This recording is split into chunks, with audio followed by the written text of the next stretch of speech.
Students, our next topic is respiration in Monera group या Monera kingdom. Okay, Monera kingdom में फिर जितने भी members आएंगे सभी में respiration के यही methods रहेंगे. First method is aerobic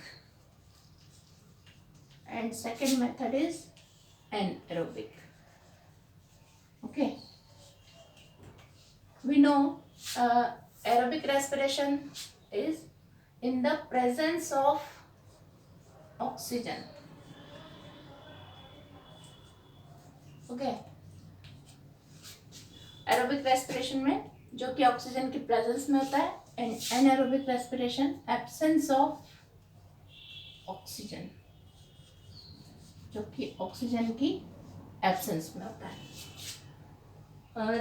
इसमें जो पॉइंट्स बताना है या एरोबिक जो रेस्पिरेशन है वो ऑक्सीजन की प्रेजेंस में होता है तो उसके कुछ स्टेप्स हैं. First step is glycolysis.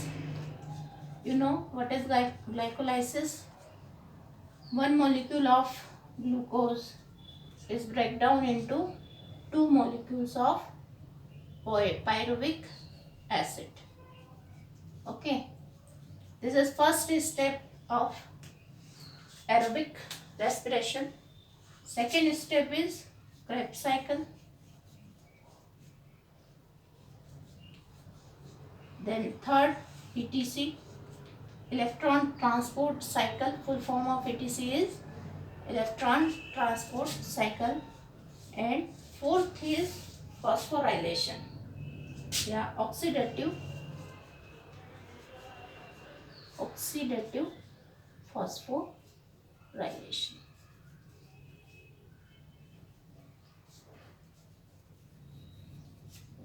जहाँ ऑक्सीडेटिव फॉस्फोराइलेशन का वर्ड आ गया. Oxidative phosphorylation means formation of ATP. ATP is energy currency.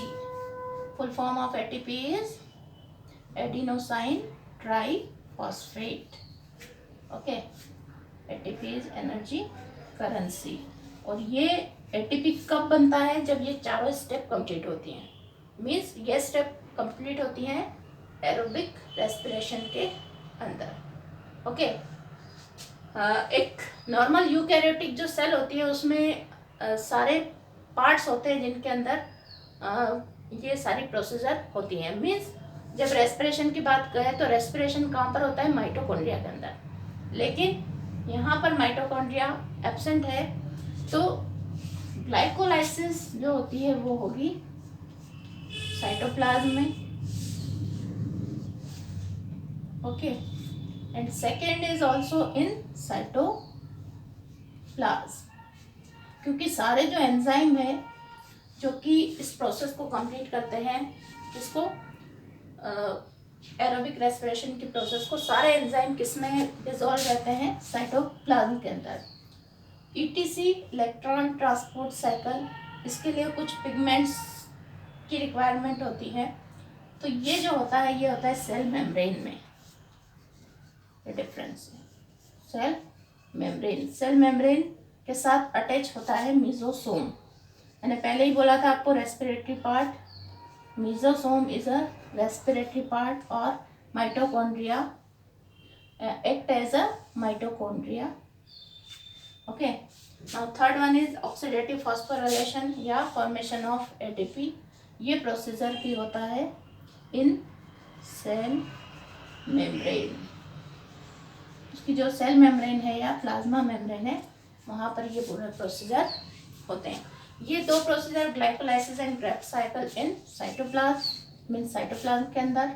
लेकिन जो लास्ट के दो हैं इलेक्ट्रॉन ट्रांसपोर्ट साइकिल और ऑक्सीडेटिव फॉस्फोराइलेशन, ये होता है सेल मेम्ब्रेन में. Okay, now next is anaerobic respiration. What is anaerobic respiration? In the absence of oxygen, the respiration takes place. There are three main methods on the basis of present या available of raw material. Okay, first one is fermentation. What is fermentation? Fermentation means the raw material is carbohydrate. Raw material क्या है इसमें? Carbohydrate. Okay, जब raw material क्या होता है? Carbohydrate. तब oxygen की एब्सेंस में इस कार्बोहाइड्रेट का ब्रेकडाउन होता है और carbon dioxide plus ethyl alcohol plus energy form होता है. This is fermentation. Okay, now second type. Second type is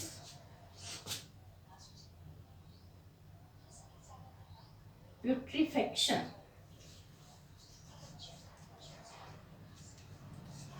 Putrefaction means the raw material is protein, okay, and protein का जब ब्रेक डाउन होता है तो energy form. And third type is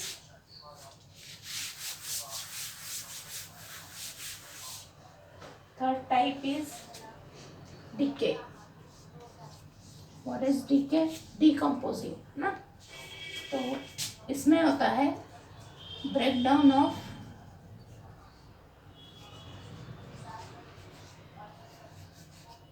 organic matter. जब organic matter का breakdown होता है तब भी एनर्जी रिलीज होती है. मीन्स वही है रेस्पिरेशन की लास्ट प्रोडक्ट हमें चाहिए energy.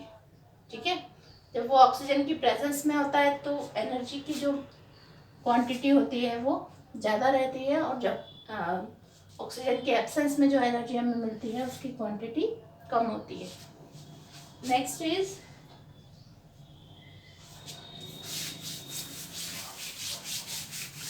Very important terms.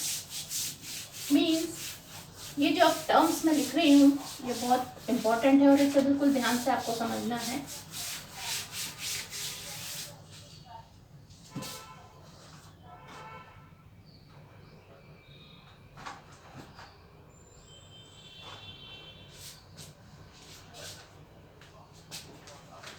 First term is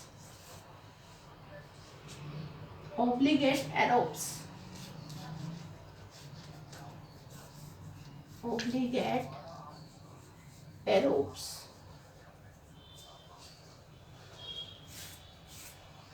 Aerobes means bacteria or obligate means oxygen is must for their survival.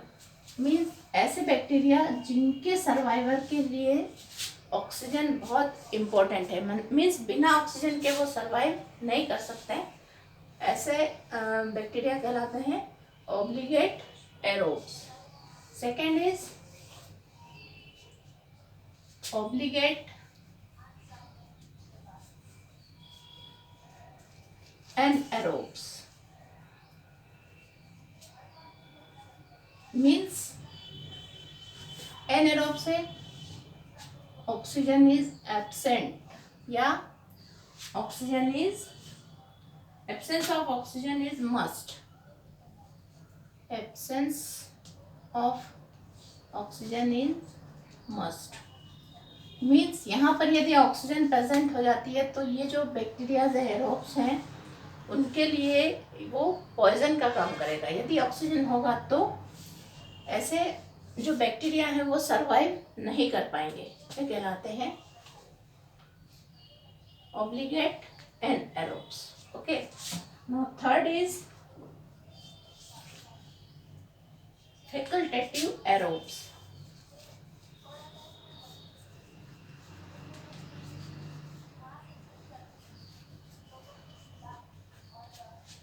Facultative aerobes का मतलब है they are normally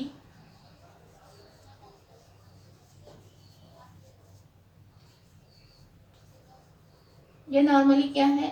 एनएरोब्स है. लेकिन ऑक्सीजन की प्रेजेंस में भी ये सरवाइव कर सकते हैं. This is facultative aerobes, means they are normally anaerobe है, लेकिन जब कभी उनको ऑक्सीजन मिल रही है तब भी वो क्या कर लेंगे, सरवाइव कर लेंगे. Now fourth is facultative एनएरोब.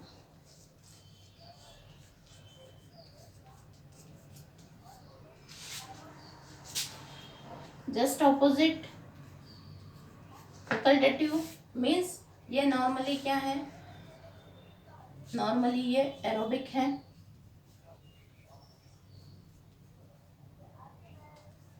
But oxygen की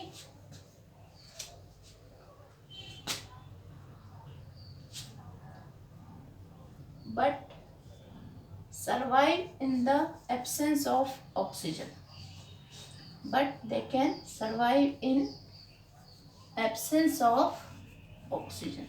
Okay, facultative means वैसे तो उनको जो कंडीशन है एनएरोबिक है ना, नॉर्मली एरोबिक मीन्स ऑक्सीजन चाहिए, लेकिन कभी ऑक्सीजन एब्सेंट है तब भी वो क्या कर लेंगे, सरवाइव कर लेंगे. तो ये जो टर्म आ रही है फैकल्टेटिव मीन्स प्रेजेंट है तब भी ठीक है और एब्सेंट है तब भी ठीक है. दोनों ही कंडीशन में ये जो एरोब्स हैं या बैक्टीरिया हैं ये क्या कर लेंगे, सरवाइव कर लेंगे. In our next lecture we study different mode of nutrition in bacteria.